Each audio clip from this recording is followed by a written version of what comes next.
கதையோட ஸ்டார்டிங் சீன்ல இந்த மாதிரி வந்து இருக்கா சென்சே வந்து நம்ம கக்காஷியை வந்து காப்பாற்றிருப்பான். அதே சமயத்தில் பெயினோட இப்போ வந்து நேருக்கு நேர் நிற்கிறனால வந்து பெயின் வந்து ஃபைட் பண்ண போகிறானுங்க 2 பேர்.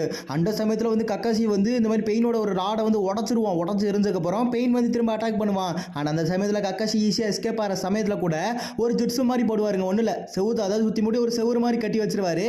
ஆனால் இதுக்கப்புறம் தான் வந்து உண்மையான ஃபைட் ஆரம்பிக்க போகுதுங்கிற மாதிரி வந்து அந்த செவரை கட்டிடுவார். அண்ட் உடனே வந்து கக்காஷியோட நெஞ்சில் வந்து கத்தி இறக்கிறான். வந்து அப்படி இறக்குற சமயத்தில் வந்து இதுக்கெல்லாம் நான் அசர மாட்டேனா அப்படின்னு சொல்லிட்டு லைட்னிங் பிளேடை வச்சு வந்து திரும்ப வந்து பறஞ்சு போய் அட்டாக் பண்ண போறாரு. அண்ட் கடைசியில் கிட்டத்தட்ட போற சமயத்தில் வந்து இந்த மாதிரி பெயினோட ரினேகனை பார்த்த உடனே கக்காஷி இதை செரிங்கனுக்கே வந்து அள்ளு விட்டுருச்சு. அந்த அளவுக்கு வந்து அந்த ரினேகனோட பவர் அவ்வளவு பயங்கரமானது. பார்த்தோன்னே சைடில் ஒதுங்கிட்டாரு. உடனே பெயின் வந்துட்டு இந்த மாதிரி நீ தான் வந்து The copy ninja Kakashi Hatake.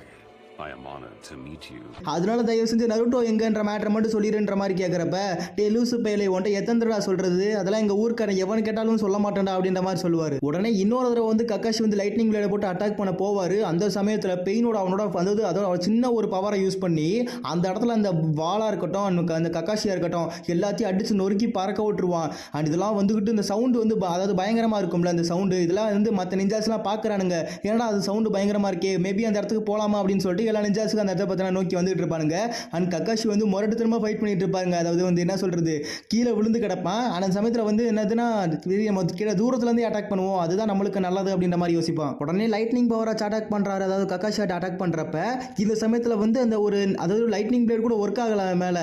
அப்போ தான் புரிய வருது இவன் மேலே நிஞ்சுட்ஸுவாக இருக்கட்டும் தாய் ஜுட்ஸுவாக இருக்கட்டும் எதுவுமே ஒர்க் ஆகலை அப்படின்றது கக்காஷிக்கு புரிய வருது. அண்ட் திடீர்னு பெயினோட ஒரு ஆள் வந்து அட்டாக் பண்ண ஆரம்பிச்சிருவான். மடமடான புல்லட் எல்லாம் வீச ஆரம்பிச்சிருவான். கக்காஷி இதுக்கெல்லாம் வந்து அசட்டு போக மாட்டார். அசால்ட்டா வந்து தப்பிச்சு அது அவன் பின்னாடி அதாவது அவன் பின்னாடியே வந்து தெரியாம வந்துட்டாருங்க. வந்துட்டு லைட்னிங் பிளேட் போலான்னு வந்து வராரு. அவன் வந்து கண்டுபிடிச்சிருவான் ஈஸியா.